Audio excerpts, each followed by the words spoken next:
What's up, IdleTalk listeners? Today we're back, and as I promised, we're gonna have a little bit more of a thought out episode today. And by thought out, I mean I know what I'm gonna talk about kind of ahead of time.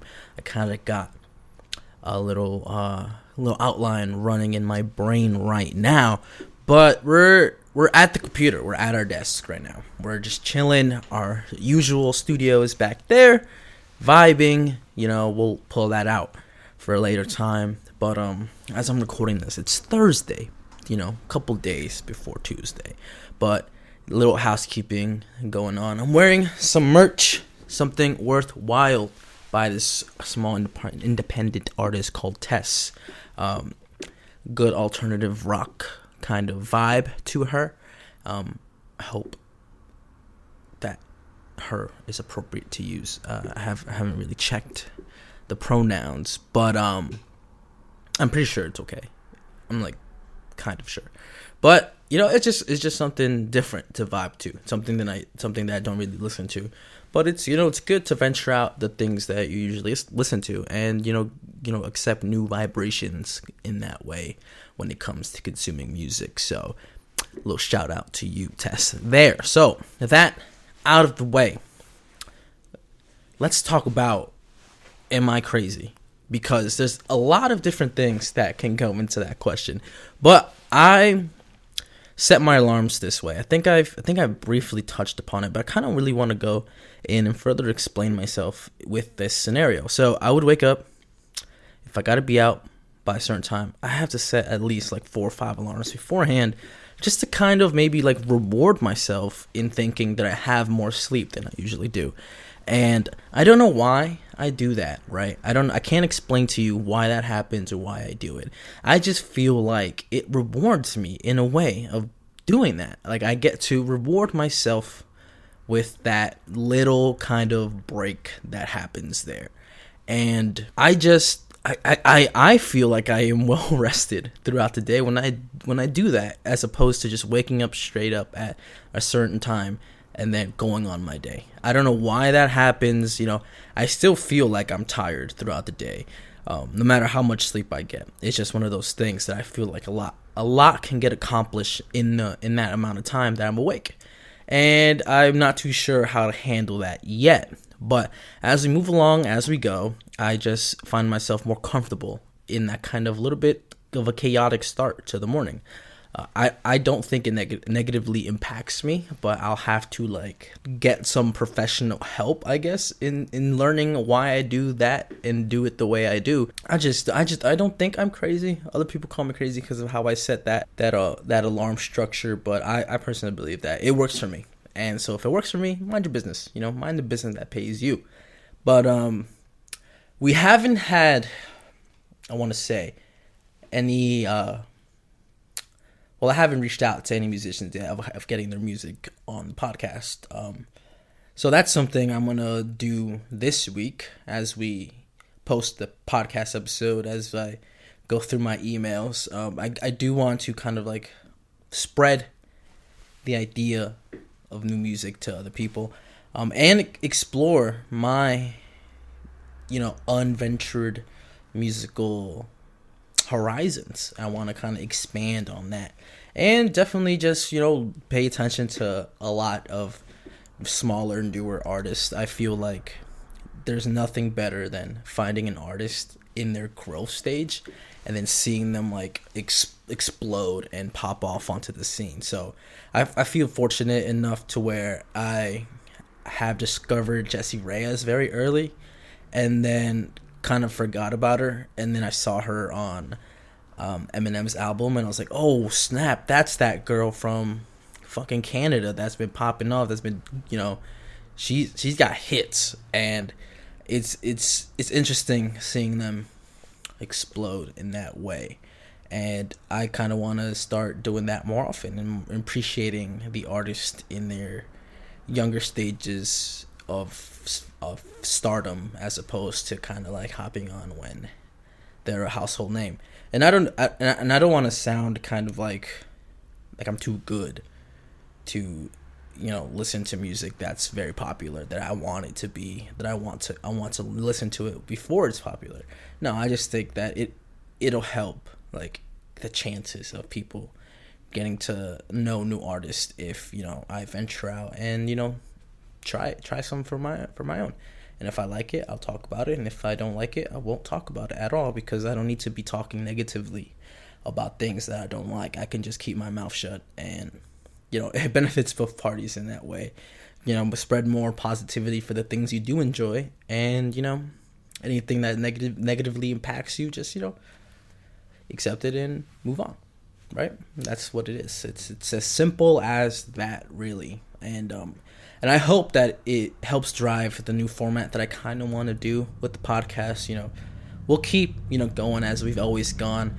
And sometimes it might stray away with this, sometimes you won't, but it's something we gotta see, something we gotta do, truly. And yeah, that's my thoughts on incorporating the music into the podcast. And I eventually do want to get these artists on the show. I want to get musicians on the show, but I also want to get other people on the show, other entrepreneurs and other small time creators. I think it's important to hear what they have to say and to give a voice, and to share their voice on the platform that I have already. So I think that's just amazing in itself.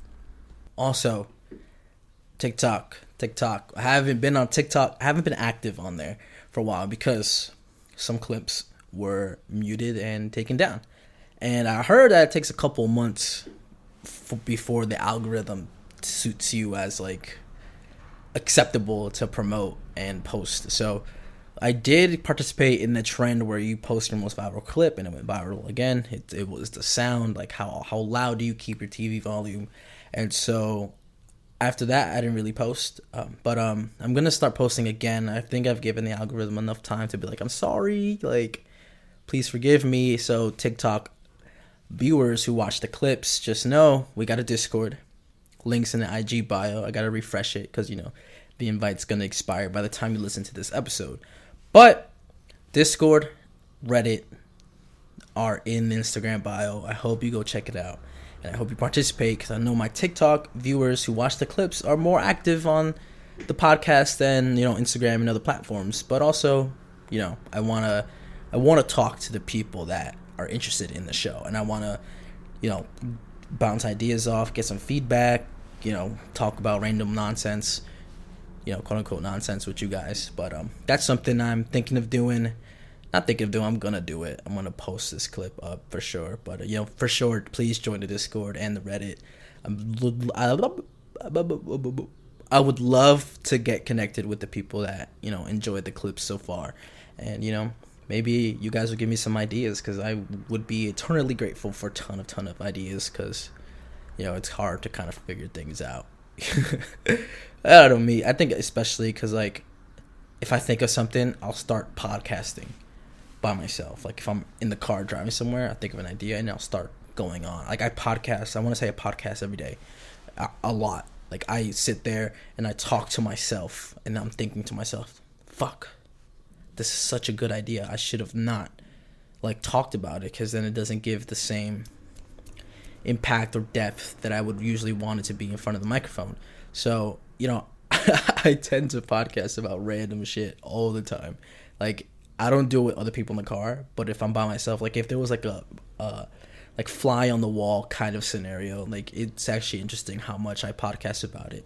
And I think it's like becoming an obsession, podcasting. And I think, as unhealthy as that sound, I kind of need it to be an obsession. I need it to be the thing I focus on and talk about the most.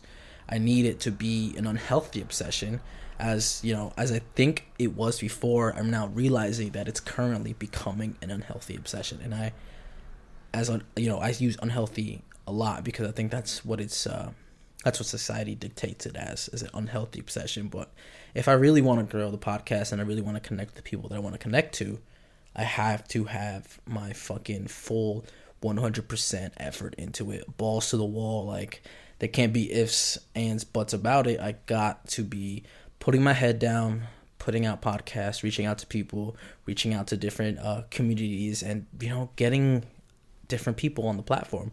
So speaking of what I need from everyone here.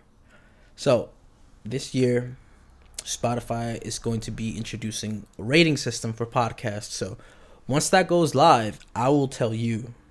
And then we gotta put ratings on IdleTalk on Spotify for my Spotify listeners. I know it's a very Apple Podcast favorited podcast, but the people that listen to podcasts on Spotify, it'll truly be a blessing if you guys did that for me, and it'll be an amazing thing to kind of get done and to do. So Spotify, I hope that my Spotify listeners, once you see that rating options, please leave a rating. But once it's live, I'll tell you, as I always do. But another thing that I have, I want to talk about dreams, but I kind of wanted to talk about something first. And I want to talk about, I have a vision, IdleTalk listeners. And let me tell you, I want to be the president of the United States of America. I am not old enough to be the president yet, but I kind of want, that's a dream that I have. Like, I feel like I would make a good president. I feel like if we structure this in a way to where I could be president, but then the House, my senators, everybody like that's involved in running the government, if we can get the key people in the right positions, I feel like being a president would be so easy and get things accomplished so much faster, right? So if like other people had interest in being part of the government that runs one of the greatest countries in the world, like we kind of all need to be on the same side, regardless if we're on one side or the other side. I'm not going to name the sides, but I think that'll make my run as president easier and more fluent and more, accessible to change. And yeah, that's one of the things I want to do. I want to become president. I want to do the hardest job in this country, particularly because, people go in there, looking kind of young, except our current president and our last president. But, they come out looking like absolute shit. And they come out like they were in the trenches for 8 years, which they were. But, I'm thinking, let's be the first president that doesn't come out looking like absolute garbage. And I think I can do it, guys. I'm pretty sure I could do it. I have no, political science background, but let's be that guy, I say if The Rock runs for president, right, he just opens the door for anybody in media to become president as well. So if we see Dwayne Johnson run for president, I think that's our first little move on the chessboard. Get him to be president, and that opens the door for media personnel to kind of also be president. I think that's my way in if Dwayne Johnson becomes president. So this is my PSA for you, people listening and viewing on various platforms. If Dwayne Johnson becomes president, it then snowball affects me becoming president when I'm of age. And I think I need to become president as soon as I'm eligible to. In my 30s, let's get some shit done. We got some time. Everybody else that are going to be approaching their 30s, hit me up. We have to kind of get the positions available now to kind of be able to run the president job as efficiently as possible. So now transitioning into dreams and aspirations, I kind of want to talk about dreams in the sense of my dreams are super vivid most times.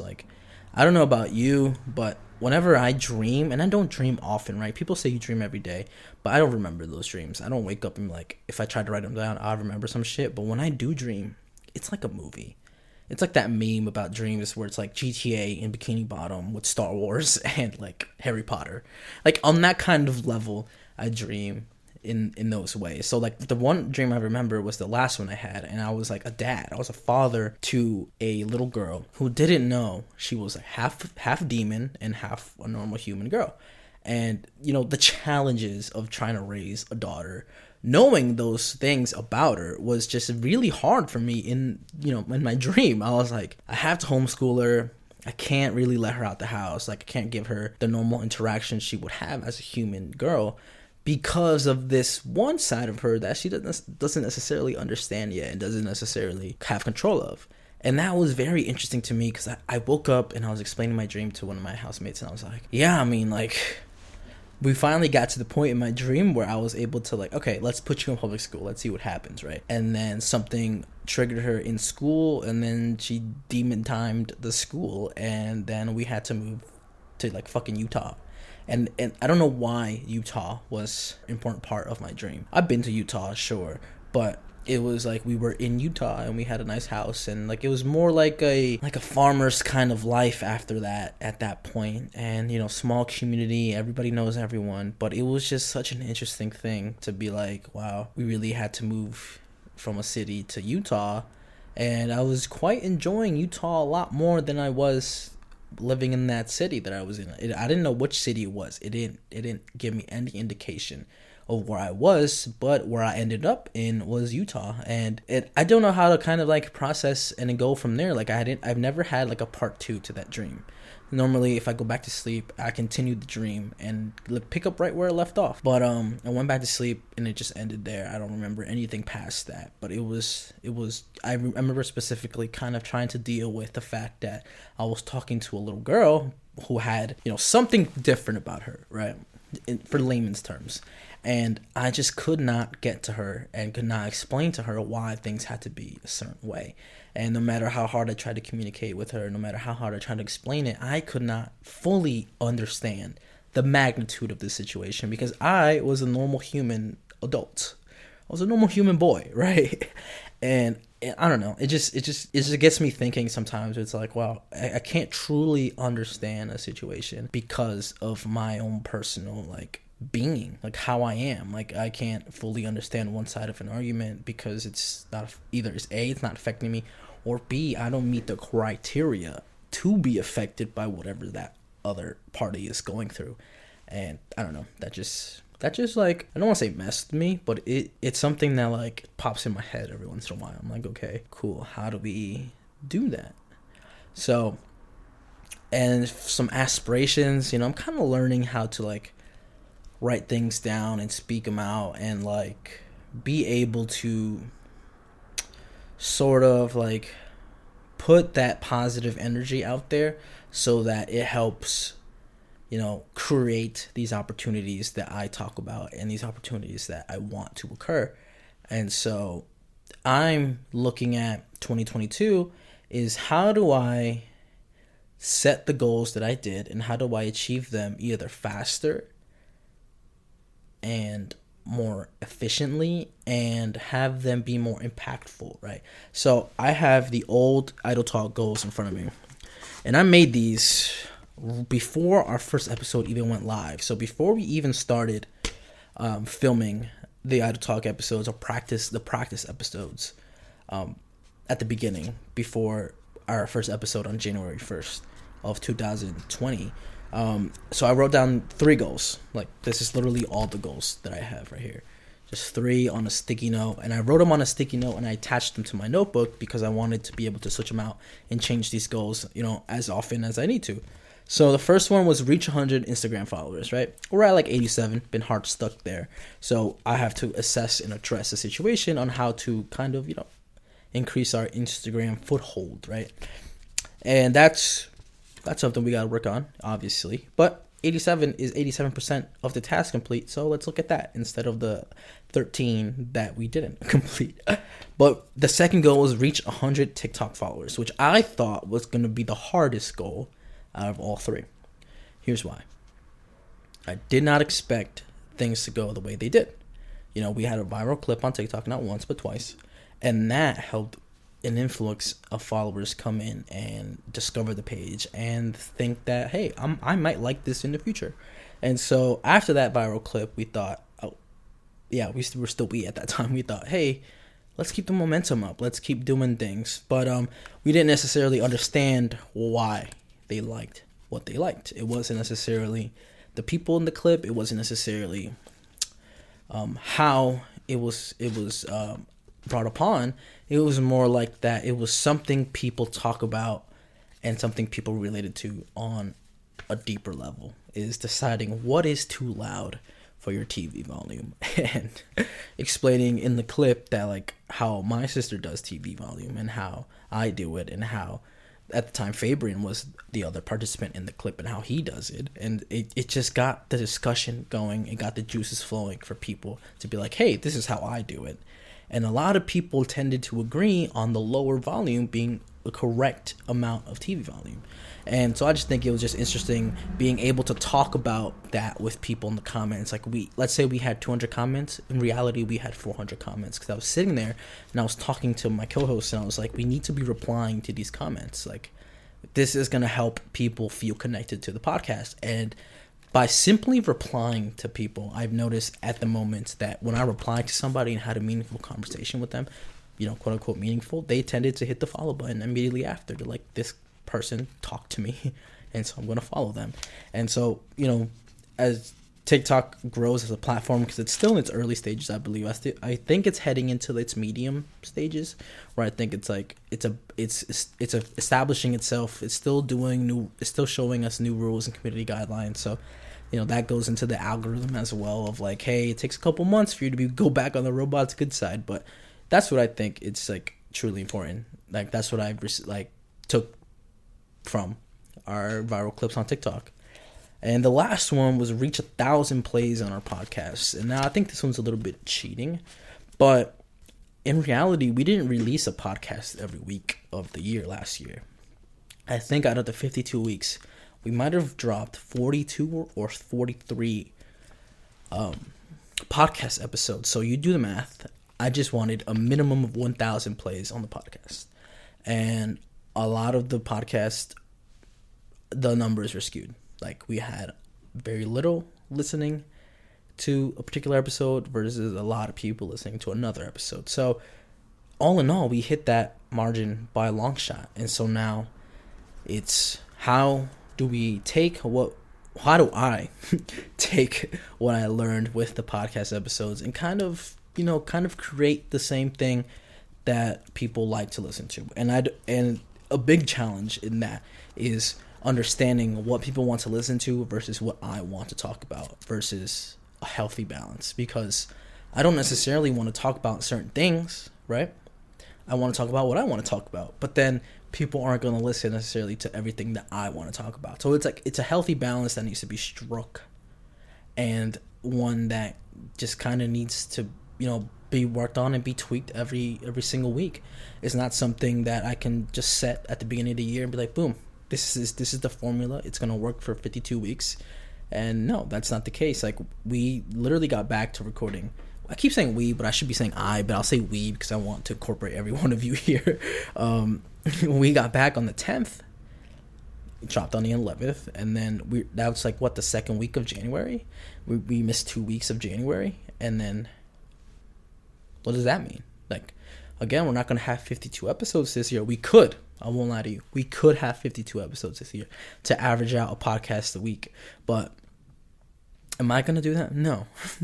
I don't think so. I don't think that's one of my goals, is to have 52 podcasts this year. Because I believe that when burnout happens, I should be focused on not feeling burnt out, right? Not feeling that pressure to record, and I don't want to put out things that aren't necessarily good or held to the high of standards that I usually have.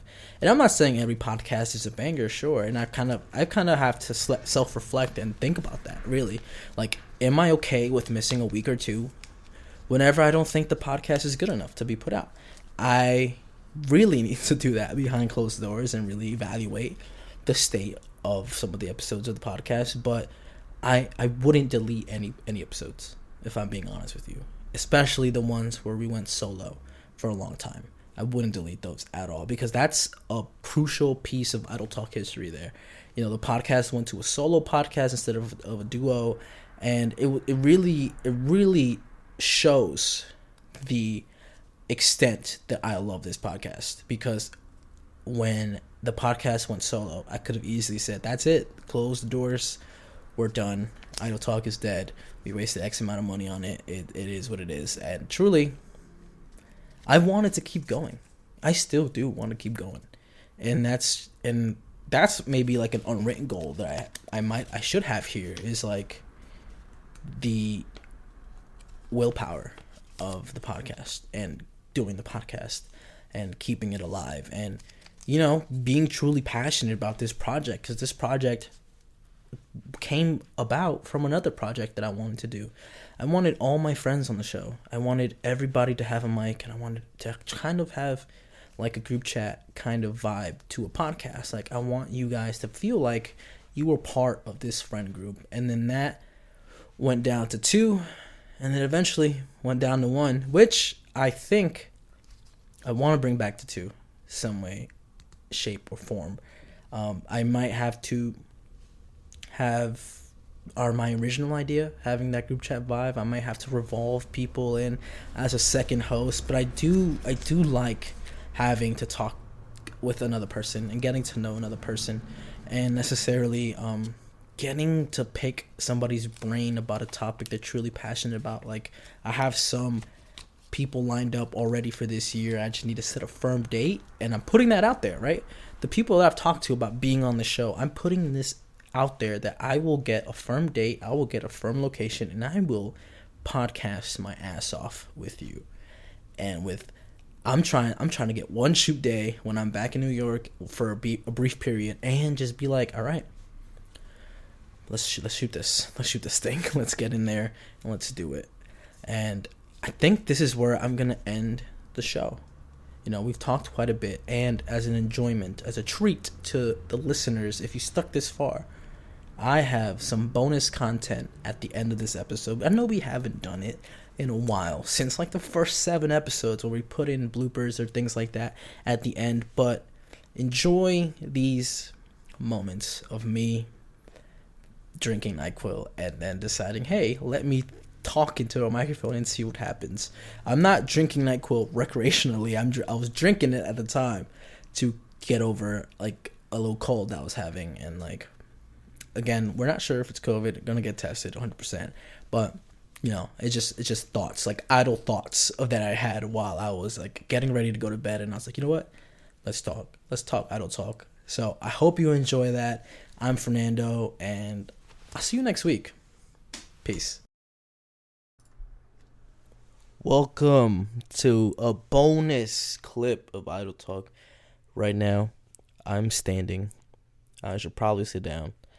But, I'm doing these little bonus things because of how I've been a little sick recently. Hold on. Pause.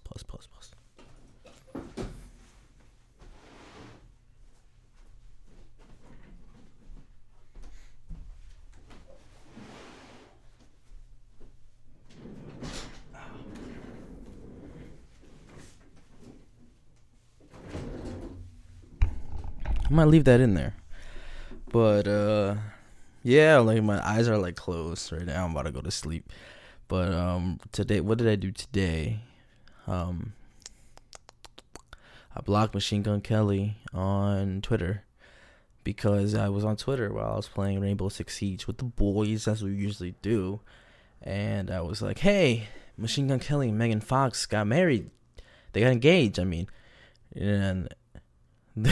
Christian tells me straight to my face over the mic. He was like, why the fuck do we care about that? And I was like, you're right. You're so right. And I blocked him. And I was closing out my tabs. I was about to go to sleep. And I was going to pick a YouTube video to watch while I sleep. And I just remembered that. I was like, wow, he really sent that to me with like his whole chest. And so that is my NyQuil update. I will update you as we go. What did I do before? Oh, yesterday, I'll report in. I just thought of this idea. I'll report in yesterday's NyQuil update. I was just finished playing the game. It was, I had taken my NyQuil a little bit before the last round. We knew it was going to be our last game. And then the game ends. We win, obviously, because we're fucking elite Rainbow Six Siege players. But my boy calls me. He's doing something downstairs with his cousin. Not in the Alabama way, but they're rearranging the basement. And he's like, yo, what are you doing? And I'm like, yo, I popped the NyQuil like 15 minutes ago. So I'm about to go to sleep. He's like, oh, we wanted your help moving this door. And I was like, ain't no way, bruh. And so I take a selfie, chink, I send it to him on Snap. I'm like, that's how I'm looking like right now, bruh. There's no way, man. There's no way. I'm like physically about to just fall asleep. And right now I'm doing the same thing. So I'm gonna take a snap. Y'all gonna hear it. Y'all gonna hear it like firsthand. I'm gonna just do a little bang bang, and let me put the flash on. And just like that, we look pretty crazy. So that's my NyQuil update for today. We moved the door eventually this morning, and it was pretty fucking heavy, dude. And I'm like, hey, this is exactly like my door. And he's like, yeah, it is, but kind of. I'm like, yeah, my door feels way lighter than this. And she's like, yeah, it is. And I'm like, well, then fuck me, huh? Right? Like, fuck my door. My door being as light as shit as it is. But, that's the NyQuil update. That's something that I think I should add on to this week's Idle Talk that's going to come out. So, again, if you haven't already, I'm going to keep plugging it up until I don't need to plug it no more. Discord link is live for like about 5 more days in the bio. Click it, join it, and our subreddit, follow it. Interact. Give me ideas, because I need some content. I think I'm going to use the subreddit as like a recap and like, give me some shit to ask. I'm going to be like, hey, I have this person on. Give me some shit to ask. Give me some shit to, to guide the podcast episode. So that's been today's NyQuil update. It is January 12th, and Scream comes out on Friday, and I'm gonna see it because I'm better. And I don't really take my mask off in movies anyway, so we should be fine. And I'm a big Scream fan, and I'm excited. And again, early access. Thank you to everybody listening. I'm about to go to sleep. All right, peace.